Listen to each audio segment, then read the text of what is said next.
Salutations everyone, and welcome to the Systems Blog number 3, or as it's also known as, the Droobletalk.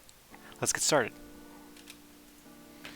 So today for the topics, I want to go through a few things, namely retrospective on our game design and gameplay philosophies, looking into the past, concerns collected from the community, game design's focus into the future, and introduction of Systems 2.0 and MSL. So let's get into it. So under retrospective, the main thing here is since the release of Rebellious, we've released over 50 new quests, new riddles, new towns, new quest lines, and new town reputations. During that time, we adjusted and rebalanced many aspects of Rebellious, including XP balancing, gear reworks, magic balancing, and talent reworks. We've also tested things like dungeons and other things that we've added into the mix. A lot of stuff has been done, and as we can all see, things are still in flux. We're still trying to find that perfect balance. Here are a few of our learnings. So we've discovered that with all of these things, it feels like a bit of a band-aid fix to some of the flawed core systems of Rebellious. No matter kind of what we do, it just feels like we're just kind of adding a temporary fix to a bigger problem. The systems for Rebellious were working independently from each other, but they weren't working together with each other. It didn't feel very cohesive, and it didn't create a system that was very intentional. And I think that's one thing that the community really feels as they play the game. They say, oh, cool, we have like professions, but we really don't use those items for anything. It's like, oh, cool, we have dungeons, but it's kind of at the end of the game and it doesn't really kind of help me get anything after that. So it's all these kind of fragmented systems and they don't really work well like an ecosystem. So those are some of the things that we learned that we need to fix about what we have here on Potterworld. So other than that, we always keep an ear down for the community to give us feedback and to bring concerns up to us, and these are things that we have collected over the time and some of the things that we found the most notable. So the first one here is gear is unenjoyable. So the idea that the stats on gear kind of defined your player is not very preferable. Players feel that, oh, I've crafted all this gear, but if I ever take it off, I feel just as weak as I did when I first joined the server. This is not something that we ourselves enjoy all that much, and it's something that we're looking to change, but we can talk about that into the future. Older quests at varying qualities. So, we've been doing quests for a while now, several years, and obviously as we learned how to do quests and as we built our quest systems up and made and bolstered their capabilities, we've gotten better at doing them. So our quests have evolved, and some of our older quests now kind of show their age. We agree as well, and this is something that we're looking into enhancing into the future. Lack of permanent and evergreen content. So evergreen means it stays around forever.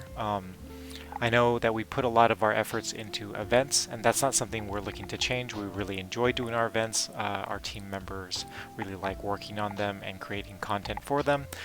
We want to perpetuate that, but we also want to bolster the evergreen and the permanent world content and build up more for players to do when it's not based around a season or based around a temporary event.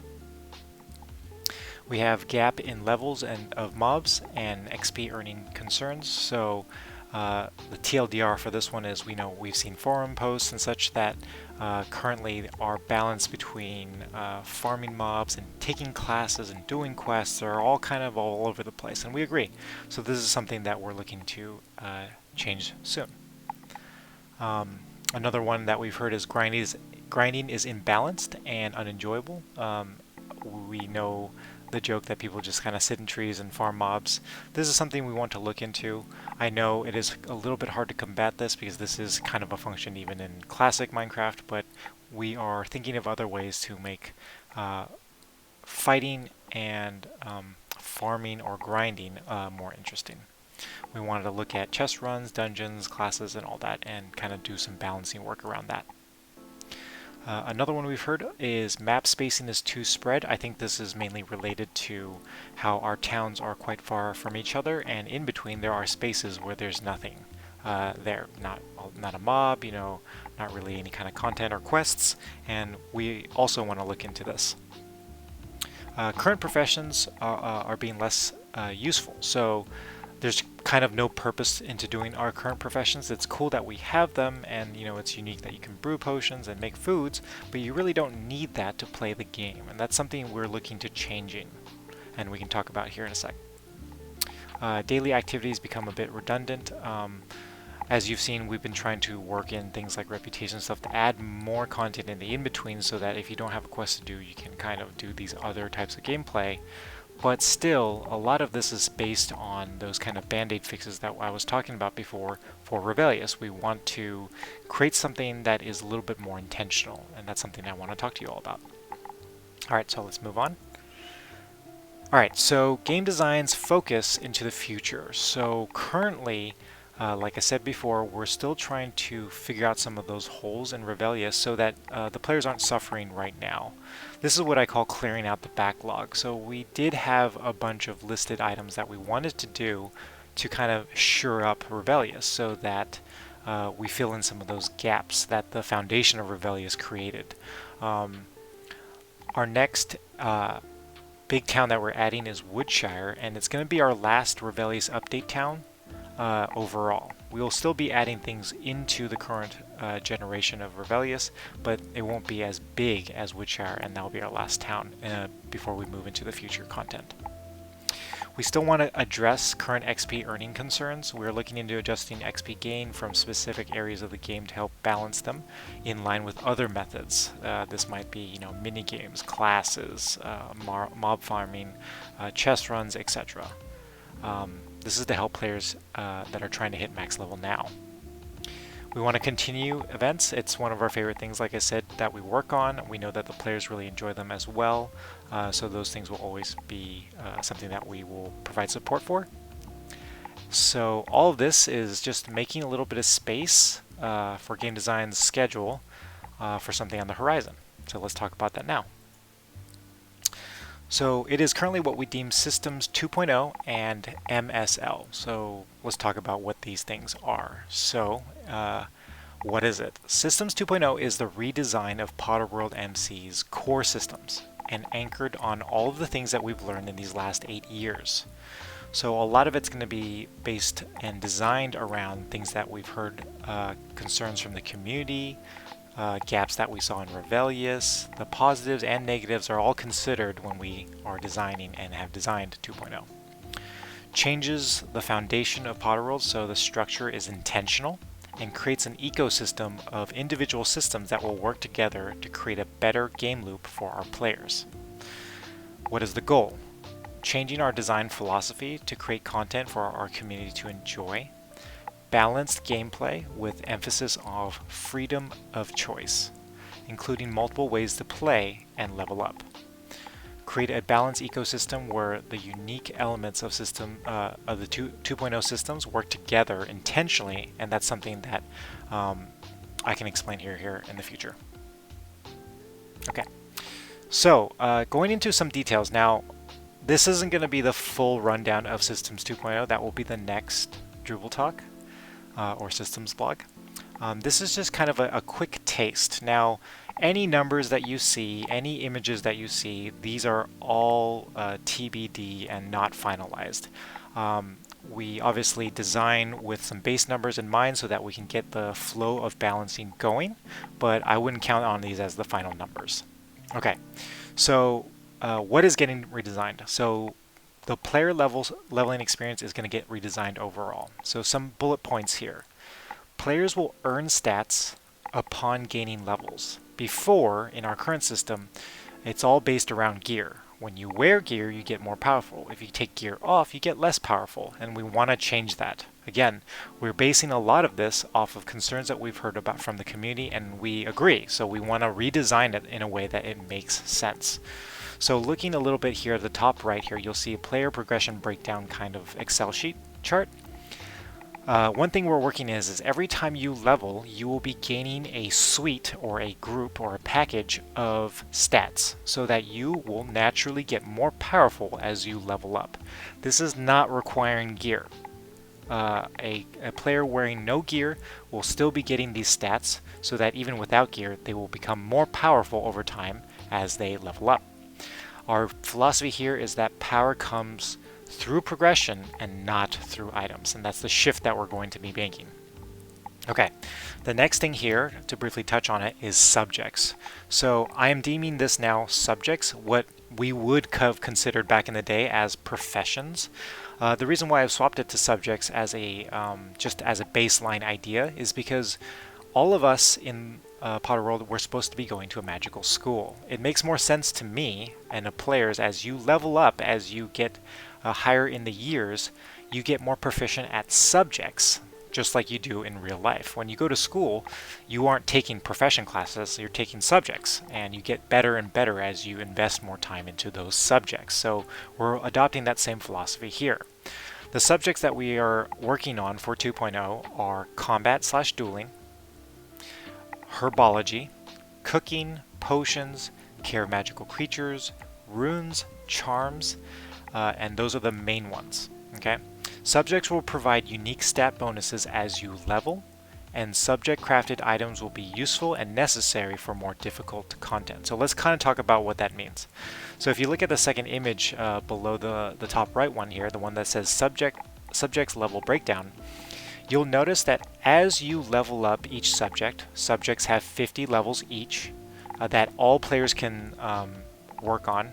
It's not like you have to choose a select number of these subjects. You can, if you choose, decide to level them up at your own pace. Each time you level up a subject, let's just take herbology for example, every time you level up you get 0.15 health regen. If you were to level up potions one time, you get 0.1% crit chance and 1% crit damage increase. So by the end you should have extra stats that you can use. Now I want you to take a quick look here at the top right to the player progression breakdown. You can see total plus base. Base is the number of stats you start with. That means by hitting level 80 a player should have about 802 health, 561 magic, and so on and so forth. That means without wearing any gear you'll have these base stats. We will also be balancing the game around these base stats so that the subjects and the extra stats and the bonuses that you get from subjects are not 100% necessary, though we will lean more on them for the more difficult extracurricular activities. Now going down a little bit, if you look at the subjects level breakdown again, if you look at the bonus subject only column, the one that's the third from the right, you'll see that by maxing out each of these subjects, you will only be getting an extra bonus of 150 health, 100 magic, so on and so forth. You'll note that that number is much smaller than the total base number of just leveling to level 80. I've designed that this way in a very specific reason because it makes it so that the subjects aren't 100% necessary. And that's really important to me because I want the freedom for the players to kind of choose how they want to level and how fast they want to level. We will inevitably get players that are like super try hard and want to get all the stats, max all the subjects, and that's totally cool. They can do that. The game becomes even easier for you as a player the more you invest in it. But if you have a player that says, you know what, I don't want to do any of the subjects, that's okay too. The game is still balanced around the base, total plus base of the player progression breakdown. So it's still balanced around those numbers. So in a sense, you can make the game as easy or as difficult as you choose, leaning into the freedom of choice that I had mentioned before. Okay? Now, if you're looking at the subjects level breakdown, one unique thing that I have here is the rune system. The rune system is hidden runes out in the world. We're going to be hiding them all over the continent, and they don't have like quests or anything like that to find them. You just find them on your own. Every 5 runes you find will net you a bonus 5 health, 3 magic, 10 luck, 4 defense, and 2 damage. And at the end of the day, once you have all the runes found, let's just say there's 100 runes, you would then have a package of those runes there. So 100 extra health, 60 extra magic, so on and so forth. And that number is smaller than the subjects, and that's on purpose. Because again, I don't want to make those mandatory, those are optional. Okay? So that's like a quick rundown of subjects and how we're thinking about the number philosophies behind how they're going to contribute to your overall player power. Okay, so moving on, we also have gear. Now again, I had mentioned that gear was one of those unpreferable things in the Revelia system, and so I was taking a good long hard look at how we can make gear useful, because I do like the idea of itemization in an MMO style RPG game where you gain and you access new pieces of gear and they help you, but I do not want the gear to define you. So the philosophy change there is that stats will no longer come from gear. Gear will be mainly used for protection, whether that be physical protection if some mob kind of melees you, or if they cast magic or use certain types of elemental damages on you, it will earn you protection against those things, but they will not define how hard you hit or how much health that you have or any of those things. I want gear to be a little bit more interchangeable, that you can swap out pieces of gear if you know that you're about to fight a fire monster or a water monster or a lightning monster, and so on and so forth. So that's a brief kind of rundown on gear. I do have a little picture here on the bottom right. This is kind of leaning into our crafting system that I'll be talking about here, called enchanting. So you will enchant or transfigure your gear and add resistances to it. Think of this a little bit more like Minecraft, and that's another philosophy that we wanted to lean into for Systems 2.0, is that we know we have a lot of players that come from just plain regular Minecraft. It is most likely a system that most of our players understand before they join our server. So we want to lean into that same thing, using crafting to essentially socket or enchant your gear with something that will benefit you, and you can swap those out. Or you can make another piece with another different enchant and then you can use that when you want to. So that's kind of the philosophy change that we're doing there. Alright, so moving on. I talked a little bit about this, but crafting and transfiguration. We want to add tools, just like in Minecraft, into the world. So you'll be using things like herbology gloves. You might use things like potion cauldrons. Like the higher level cauldron you have, the better access to better potions you can brew. Better level of herbology gloves you have, the better quality of flower you can pick. These things are all based on, traditional Minecraft philosophies. The items will have durability. To fix them, you would need to just sacrifice some more of the same material. Think of it like a diamond sword. If you were to use a diamond sword and it loses some durability, how do you fix it? You just put some more diamond, sacrifice some more diamond into it, and then it fixes the piece. We're going to lean into that exact same style for crafting and fixing and combinations. This is so it's more easier for our players to kind of learn our systems. Over here on the right, I have some examples of how you craft gear. I know in the past it's like you can't craft the gear until you find the recipe. I know we have gotten rid of that system, but in this new system where we want to have gear to be a little bit more interchangeable and a little bit more temporary and swappable, we're leaning into Minecraft. You'll notice if you played Minecraft that the formulas here are akin to the Minecraft formulas that you use for the gear. A helmet is the same formula as it is in Minecraft. A chest, pants, and boots, they're all the same formula, but they're using our unique item system that we're going to be making for Systems 2.0. That brings me to the new material systems. Again, the focus is on Minecraft logic. We want to have overall less materials, but the complexity of crafting comes through just combining materials. So you might have like two pieces of wood. You combine them together and you get a fine piece of wood, so on and so forth. It's not going to be as micro as that example, but I was just using that just to kind of illustrate what I'm talking about. We want to change it so that our mobs will drop from a shared pool of items, but as you combine items up, they can become other types of items, allowing you to have base items that you will always use, but then craft them upwards to more different items. Moving on, we also want to do a mob and creature revamp. The philosophy change that we want to do is that mobs are overall easier to defeat. It takes less casts to defeat them, but if they ever hit you, they will hit a lot harder, so that there is a little bit more risk into having to fight, bigger groups of mobs or trying to take on too many mobs at the same time. So we also want to change it so that there's definitely more creatures around the world.